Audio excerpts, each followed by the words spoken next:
আল্লাহ রাব্বুল আলামিন বলেন, আল-ইয়াওমা নাখতিমু আলা আফওয়াহিহিম ওয়া তুকাল্লিমুনা আইদিহিম ওয়া তাশহাদু আরজুলুহুম বিমা কানু ইয়াকসিবুন। আল্লাহ রাব্বুল আলামিন ওই দিনের জমিনে, আখিরাতের ময়দানে বান্দার মুখকে মোহর মেরে দেবে, মুখটাকে বন্ধ করে দেবে, মুখ দিয়ে কথা বলার কোনো শক্তি থাকবে না। মুখ থাকবে, তার বলার শক্তি থাকবে না। জিহ্বা থাকবে, বলার শক্তি থাকবে না। আল্লাহ রাব্বুল আলামিন মুখকে মোহর মেরে দেবে, হাত কথা বলবে, পা সাক্ষ্য দেবে দুনিয়ার জমিনে কি সে করেছে, এটা আল্লাহ রাব্বুল আলামিনের দরবারে সাক্ষ্য দেবে। তখন ঠিক কিনা? আমার বন্ধুগণ, মুহাম্মদুর রাসূলুল্লাহ সাল্লাল্লাহু আলাইহি ওয়াসাল্লাম দুনিয়ার জমিনে একটা নজিরবিহীন তার দৃষ্টান্ত দিয়েছেন। দুনিয়ার জমিনে যে চলেছেন, তিনি যখন রাষ্ট্রপ্রধান ছিলেন, তিনি যখন মদিনার প্রেসিডেন্ট, মানুষগুলো তার কাছে কথা বলে শান্তি পেত, মনের ভিতরে তৃপ্তি পেত। আল্লাহর নবীর কাছে যখন কোনো মানুষ যেতেন, তার চেহারার দিকে তাকালে মানুষ পাগল হয়ে যেত। আহারে, এত সুন্দর মানুষ কেমন ভাবে হয়? আল্লাহ রাব্বুল আলামিন এত সুন্দর করে বিশ্ব নবী জনাবে মুহাম্মদুর রাসূলুল্লাহ সাল্লাল্লাহু আলাইহি সাল্লামকে বানালো, এত সুন্দর করে আর দুনিয়াতে একজন মানুষেও একজন নবীরে বানাই নাই। মা আয়েশা বলেন, মিশরের যে মেয়েগুলো হযরত ইউসুফ আলাইহিস সালামকে দেখে তার সৌন্দর্যের উপরে আকৃষ্ট হয়ে হাতের আঙ্গুলগুলো কেটে ফেলেছিল ফল কাটতে কাটতে। আর ওই মহিলাগুলো যদি থাকতো, আমার নবীকে যদি দেখতো, তাহলে তারা ফল কাটতে কাটতে হাতের আঙ্গুল নয়, তারা কলিজা কেটে ফেলতো, বুঝতো না। আবু জাহেল বিশ্বনবী জনাবে মুহাম্মদুর রাসূলুল্লাহ সাল্লাল্লাহু আলাইহি ওয়াসাল্লামকে নানানভাবে নির্যাতন করেছেন, নানানভাবে নিপীড়ন করেছেন, তাকে নানানভাবে টর্চারিং করেছেন।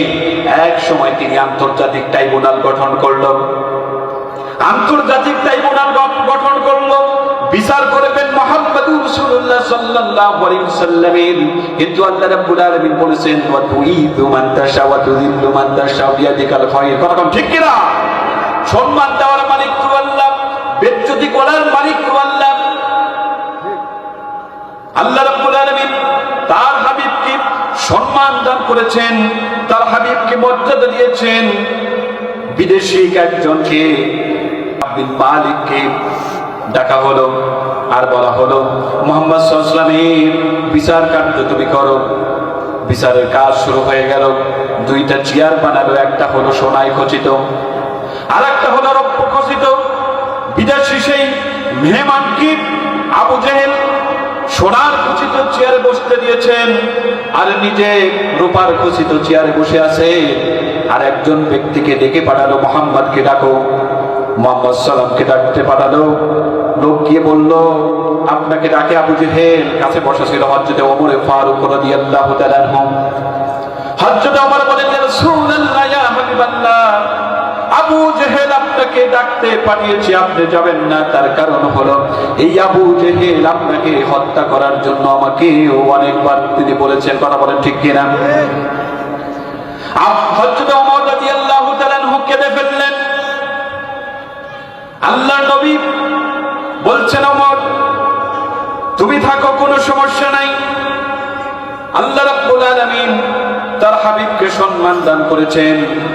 আল্লাহর নবী সাল্লাল্লাহু আলাইহি ওয়াসাল্লাম সেই আবু জেহেলের দরবারে চলে গেল।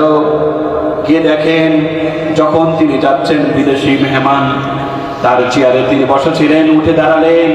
বিদেশি মেহমান যখন দাঁড়িয়ে গেল, হযরত মুহাম্মদ সাল্লাল্লাহু আলাইহি ওয়াসাল্লামকে দেখে যখন দাঁড়িয়ে গেল, আবু জেহেলও দাঁড়িয়ে গেছে।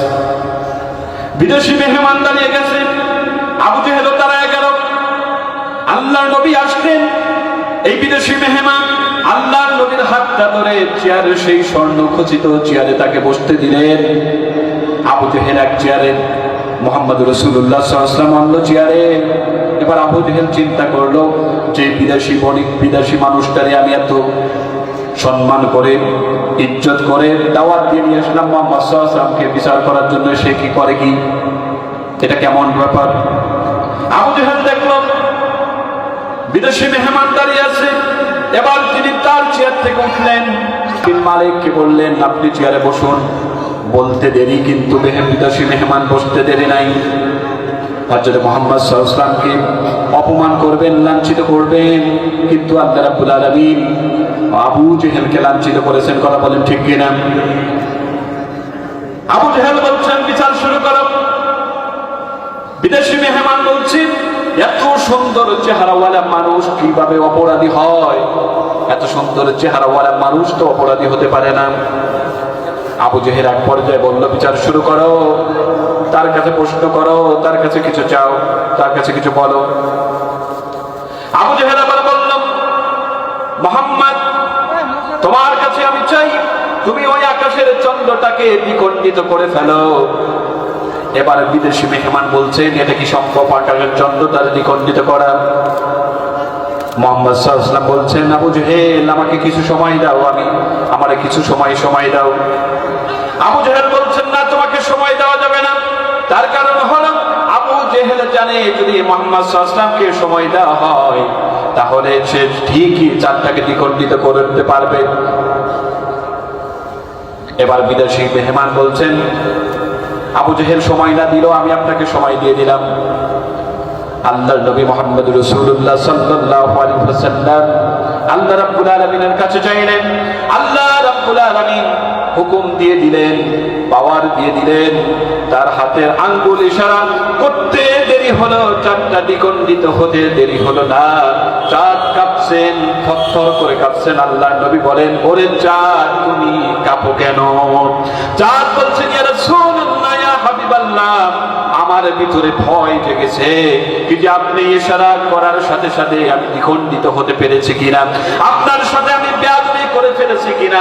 যদি বেয়াদবি হয়ে যায় ওই আখিরাতের ময়দানে আমি আল্লাহর দরবারে আমি আসামির কাঠ করায় আল্লাহ আমাকে দাঁড় করায় দেবে। চিন্তা করে দেখেছেন?